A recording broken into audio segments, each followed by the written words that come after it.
Morning all of you. आज मैं अपनी इस वीडियो में आपको थ्री डायमेंशनल ज्योमेट्री के बारे में बताऊंगा। आज हम इस वीडियो में डिस्कस करेंगे equation of line in space. तो इसमें हमें देखना है कि जनरली वैसे तो हमने अपने 11th क्लास में जो स्ट्रेट लाइन टॉपिक हमने पढ़ा था तो उसमें हमने डिस्कस किया था कि इक्वेशन ऑफ लाइन हम कई तरीके से निकाल सकते हैं। तो वो वहां पर हम 2D ज्योमेट्री के बारे में बात करते थे। यहाँ हमें थ्री डायमेंशनल ज्योमेट्री के बारे में हम बात करेंगे और ये जानेंगे कि इक्वेशन ऑफ लाइन हम कितने तरीके से फाइंड आउट कर सकते हैं और कैसे हम लोग फाइंड आउट करेंगे। तो यहाँ हमें इक्वेशन ऑफ लाइन के बारे में आज हमें सीखना है। तो चलो बच्चों, आज हम लोग इसको स्टार्ट करते हैं। Equation of line in space. Equation of line in space में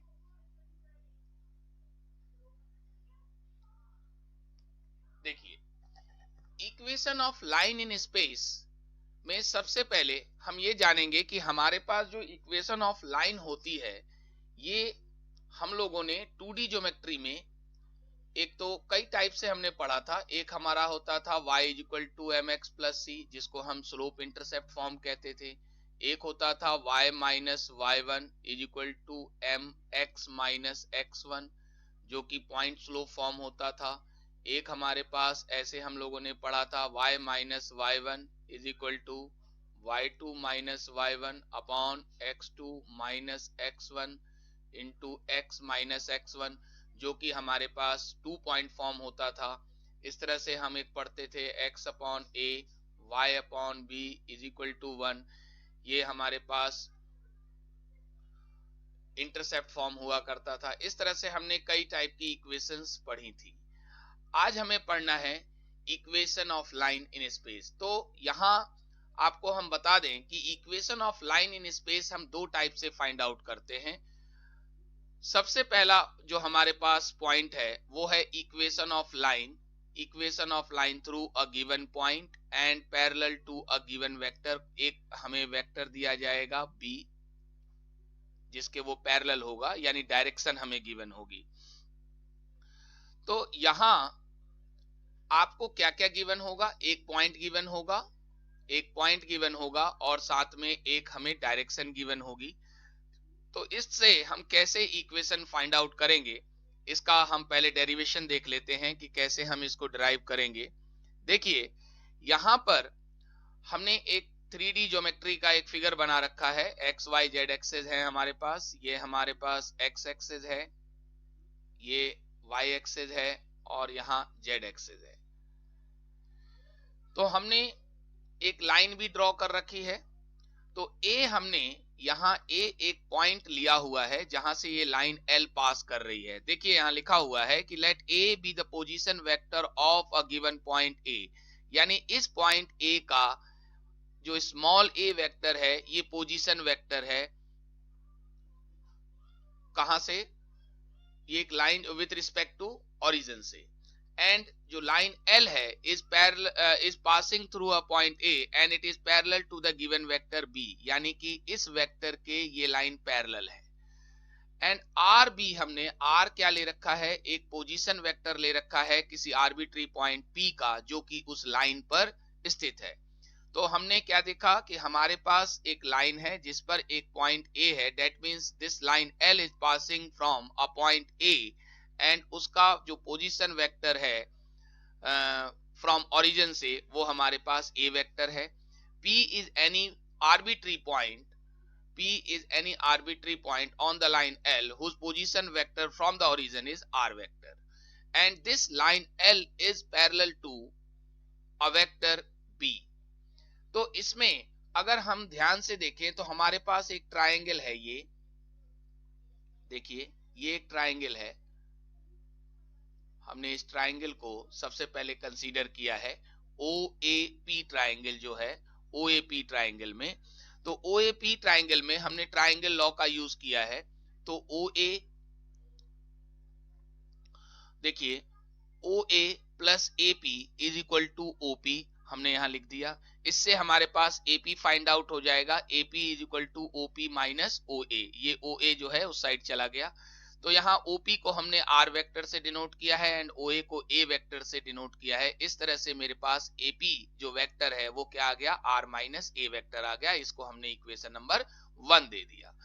नाउ अगर आप ध्यान से देख रहे हैं इस फिगर में, तो AP जो लाइन है वो पैरेलल है B वेक्टर के। तो इसका मतलब ये है कि AP अगर पैरेलल टू B वेक्टर है तो इसका मतलब AP जो है is equal to lambda time B vector. ये हमारे पास कोलिनियर या पैरेलल होने की कंडीशन होती है वेक्टर अलजेब्रा में। और यहां पर हमने AP की वैल्यू निकाल लिया। अब हम बाय फर्स्ट और सेकंड को अगर देखते हैं तो हमारा लेफ्ट हैंड साइड दोनों है AP है। तो अब मैंने इन दोनों की मदद से AP की जगह तो मैंने क्या लिख दिया, लैम्डा बी और R माइनस ए। तो हमारे पास फ्रॉम फर्स्ट एंड सेकंड एक इक्वेशन जनरेट हो गई, R minus a is equal to lambda B.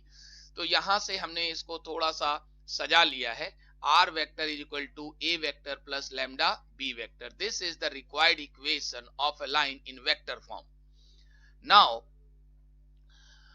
अगर मैं इसे कार्टेशियन फॉर्म में चेंज करना चाहता हूं तो इस केस में हम R को, चूंकि R जो है एक पोजीशन वेक्टर है एनी आर्बिट्री पॉइंट P का जो कि लाइन पर है, इसलिए हम इसे x i cap plus y j cap plus z k cap से डिनोट करेंगे। ऐसे हमारे पास जो A वेक्टर है, A vector is the position vector of the point lie on the line, यानी कि लाइन जिस पॉइंट से पास कर रही है उसका पोजीशन वेक्टर A वेक्टर है। तो हम इसे x1 i plus y1 j cap plus z1 k cap से रिप्रेजेंट करते हैं। और B चूंकि डायरेक्शन को शो कर रहा है इसलिए उसमें हम डायरेक्शन रेशियोज का इस्तेमाल करेंगे। तो ai cap plus bj cap plus ck cap where A, B, C are the direction ratios। अगर हम अपनी इस थर्ड इक्वेशन में हम R, A और B की वैल्यू जो हमने यहाँ लिखी हुई हैं इसको सब्स्टिट्यूट कर दें, तो सब्स्टिट्यूट करने के बाद मेरे पास एक ऐसा सिचुएशन बन जाती है, xi cap plus yj cap plus zk cap is equal to x1 i cap plus y1 j cap plus z1 k cap plus lambda time ai cap plus bj cap plus ck cap. अब मैंने अपने right hand side में i वालों को एक साथ, j वालों को एक साथ और k वालों को एक साथ जो है हमने लिख लिया है, पेयरिंग कर ली है i, j और k की। उसके बाद दोनों तरफ हमने लेफ्ट साइड और राइट साइड में कंपेयर किया हुआ है। तो कंपैरिजन में देखिए i को i के साथ लिया हुआ है, तो x is equal to x1 plus lambda a, similarly y is equal to y1 plus lambda b and z is equal to z1 plus lambda c. तो यहां से हमने तीनों में से लैम्डा की वैल्यू फाइंड आउट कर ली है, x minus x1 upon a is equal to lambda, similarly y minus y1 upon b is equal to lambda and z minus z1 upon c is equal to lambda. तो ये तीनों ही lambda के equal है। तो मेरे पास x minus x1 upon a और y minus y1 upon b and z minus z1 upon c is equal to lambda हो गया। और इसी को हम दोस्तों कार्टेशियन इक्वेशन ऑफ लाइन कहते हैं इन 3D ज्योमेट्री में। तो अगर कभी आपको पॉइंट दिया हो तो सीधा सीधा आप x1 y1 z1 की जगह आप पॉइंट रख दें और जो पैरेलल वेक्टर दे रखा है उससे डायरेक्शन रेशियो फाइंड आउट करके ABC आप यहां रख सकते हैं, तो डायरेक्टली आपका equation of line find out हो जाएगा। तो अभी हमने देखा कि कैसे हम जो है ड्राइव करेंगे इक्वेशन ऑफ लाइन जो कि एक पॉइंट से पास कर रही है और parallel to a vector B है। अब हम इसका एक एग्जांपल देखेंगे बच्चों। देखिए हमसे यहां क्वेश्चन में बोला हुआ है कि find the vector and the Cartesian equation of a line through a point 5 2 and -4, यानी ये वो पॉइंट है जहां से लाइन पास कर रहा है and parallel to this vector, यानी कि ये डायरेक्शन को शो कर रहा है। तो जहां से लाइन पास कर रही है उसका पोजीशन वेक्टर हमने ए नाम दिया था, ए वेक्टर। तो यहां पर भी हमने ए वेक्टर ही ले रखा है, यानी कि इसको हमने 5i cap plus 2j cap minus 4k cap लिख देंगे। और इसको चूंकि ये डायरेक्शन है इसलिए ये बी वेक्टर होगा, तो 3i cap plus 2j cap minus 8k cap. Vector equation of line हमारी क्या होती थी, r vector is equal to a vector plus lambda b vector. अब हमने a और b वेक्टर्स की वैल्यूज यहां सब्स्टिट्यूट कर दी हैं और this first equation is the required equation of a line in vector form which is passing from 5 to -4 and parallel to 3i plus 2j minus 8k cap. तो इस तरह से आप वेक्टर फॉर्म में इक्वेशन निकाल सकते हैं। क्योंकि हमें इस क्वेश्चन में कार्टेशियन इक्वेशन को भी फाइंड आउट करना है, तो हम फिर क्या करेंगे, जो हमारे पास r है, r का जो r एक पोजीशन वेक्टर है, इसको हम एक्स आई कैप प्लस वाई जे कैप प्लस जेड के कैप से रिप्रेजेंट करते हैं, वो हमने इस फर्स्ट इक्वेशन में सब्स्टिट्यूट कर दिया है। यहां पर जो है फर्स्ट इक्वेशन में जैसे ही आप r की वैल्यू पुट करेंगे एक्स आई कैप प्लस वाई जे cap plus Z J cap, तो और उसके बाद फर्स्ट इक्वेशन से हमने i, j और k को जो है पेयरिंग कर लिया है, i वाले एक साथ, j वाले एक साथ और k वाले एक साथ। इसके बाद हम क्या करेंगे, क्योंकि ये दोनों इक्वल हैं, तो इक्वल वेक्टर में i से इक्वेट करेंगे y y को और z z के साथ इक्वेट करेंगे। तो x is equal to 5 plus 3 lambda and y is equal to 2 plus 2 lambda and z is equal to minus 4 plus 8 lambda. तो इस तरह से हमारे पास x, y और z आ जाएगा। तो हम यहाँ से सभी में से लैम्डा की वैल्यू, जैसा हमने अपने अभी पहले डिस्कस किया है कि हम यहाँ से लैम्डा की वैल्यूज को इक्वल कर लेंगे, तो x माइनस 5/3, y माइनस 2/2 और यहाँ z प्लस 4/8 आ जाएगा। तो this second equation is the required equation of a line in Cartesian form. तो इस तरह से बच्चों हम जो है 3D ज्योमेट्री में equation of line find out कर सकते हैं बच्चों। तो यहाँ पर जो है आपने सीखा कि कैसे हम जो है अगर कोई लाइन किसी पॉइंट से पास कर रही हो और वो पैरेलल हो किसी वेक्टर के, तो हम इक्वेशन कैसे बना सकते हैं both in vector and in Cartesian form में। तो मेरे साथ इस वीडियो में बने रहने के लिए आप लोगों का बहुत बहुत धन्यवाद।